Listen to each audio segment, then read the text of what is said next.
ओम नमो भगवते वासुदेवाय नमः। जय श्री हरि, जय माता लक्ष्मी। दोस्तों, आप सबका हमारे चैनल पर बहुत बहुत स्वागत है। प्रिय भक्तों, आप सभी को आमल की एकादशी की बहुत बहुत शुभकामनाएं। श्री हरि और माता लक्ष्मी की कृपा आप पर व आपके परिवार पर हमेशा बनी रहे और आपकी सभी मनोकामनाएं भी पूरी हों। आज मैं आपको बहुत ही सुंदर, अति मन भावन आमल की एकादशी की बड़ी ही दुर्लभ तथा पौराणिक कथा सुनाने जा रही हूँ। भक्तों, अगर आप कथा सुन रहे हैं तो पूरी सुने, बीच में अधूरा छोड़कर जाने की गलती बिल्कुल ना करें, वरना आप पाप के भागी बनते हैं और भगवान आपसे नाराज हो जाते हैं। कथा को बड़ी ही श्रद्धा तथा एकाग्रचित मन से पूरा सुने। तो बोलिए विष्णु भगवान की जय, लक्ष्मी माता की जय, आंवला देवता की जय, समस्त देवी देवताओं की जय। धर्मराज युधिष्ठिर बोले, हे जनार्दन, आपने फाल्गुन के कृष्ण पक्ष की विजय एकादशी का सुंदर वर्णन करते हुए सुनाया। अब आप फाल्गुन मास के शुक्ल पक्ष की एकादशी का क्या नाम है तथा उसकी विधि क्या है, कृपा करके आप मुझे बताइए। श्री भगवान बोले, हे राजन, फाल्गुन मास के शुक्ल पक्ष की एकादशी का नाम आमल की एकादशी है।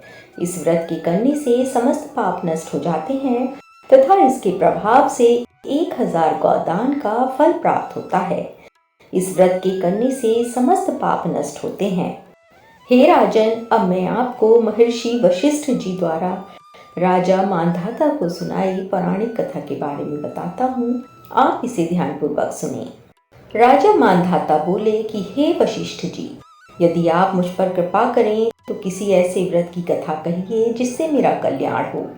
महर्षि वशिष्ठ बोले कि हे राजन, सब व्रतों से उत्तम और अंत में मोक्ष देने वाले आमल की एकादशी के व्रत का मैं वर्णन करता हूँ। ये एकादशी फाल्गुन माह के शुक्ल पक्ष में होती है। एक वैदिश नाम का नगर था जिसमें ब्राह्मण, क्षत्रिय, वैश्य और शूद्र चारों वर्ण आनंद सहित रहते थे। उस नगर में सदैव वेद ध्वनि गूंजा करती थी तथा पापी, दुराचारी तथा नास्तिक उस नगर में कोई नहीं था। उस नगर में चैत्रथ नाम का चंद्रवंशी राजा राज्य करता था। वह अत्यंत विद्वान तथा धर्मी था। उस नगर में कोई भी व्यक्ति दरिद्र व कंजूस नहीं था। सभी नगरवासी विष्णु भक्त थे और बाल, वृद्ध, स्त्री, पुरुष एकादशी का व्रत किया करते थे। एक समय फाल्गुन मास के शुक्ल पक्ष की आमल की एकादशी आई। उस दिन राजा, प्रजा तथा बाल, वृद्ध सबने हर्षपूर्वक व्रत किया।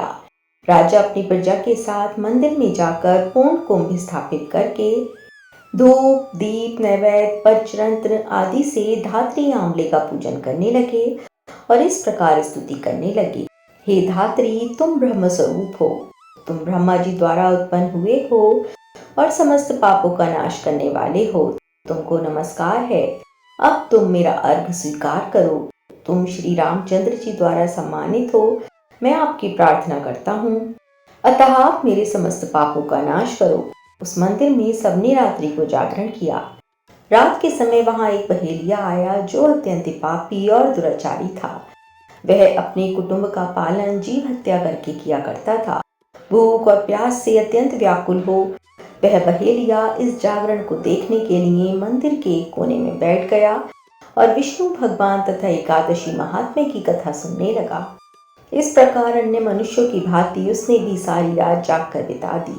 प्रातःकाल होते ही सब लोग अपने अपने घर चले गए तो बहेलिया भी अपने घर चला गया। घर जाकर उसने भोजन किया। कुछ समय बीतने के पश्चात उस बहेलिये की मृत्यु हो गई। मगर उस आमल की एकादशी के व्रत तथा जागरण से उसने राजा विदुरथ के घर जन्म लिया और उसका नाम वसुरथ रखा गया। युवा होने पर वह चतुरंगिनी सेना के सहित तथा धन धान्य से युक्त होकर 10,000 ग्रामों का पालन करने लगा। वह तेज में सूर्य के समान, कांति में चंद्रमा के समान, वीरता में भगवान विष्णु के समान और क्षमा में पृथ्वी के समान था। वह अत्यंत धार्मिक, सत्यवादी, कर्मवीर और विष्णु भक्त था। वह प्रजा का समान भाव से पालन करता था। दान देना उसका नित्य कर्तव्य था। एक दिन राजा शिकार खेलने के लिए गया।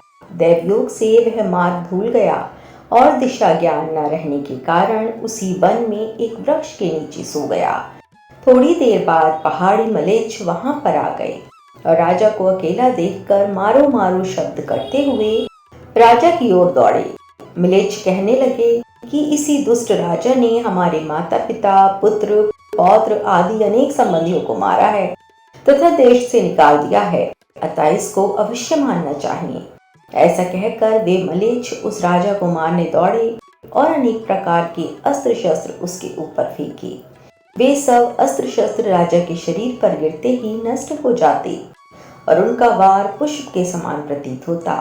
अब उन मलेच्छों के अस्त्र शस्त्र उल्टा उन्हीं पर प्रहार करने लगे, जिससे वे मूर्छित होकर गिरने लगे। उसी समय राजा के शरीर से एक दिव्य स्त्री उत्पन्न हुई। वह स्त्री अत्यंत सुंदर होते हुए भी उसकी भ्रुकुटी टेढ़ी थी। उसकी आंखों में लाल लाल अग्नि निकल रही थी, जिससे वह दूसरे काल के समान प्रतीत होती थी। वह स्त्री मलेच्छों को मारने दौड़ी और थोड़ी ही देर में उसने सब मलेच्छों को काल के गाल में पहुंचा दिया।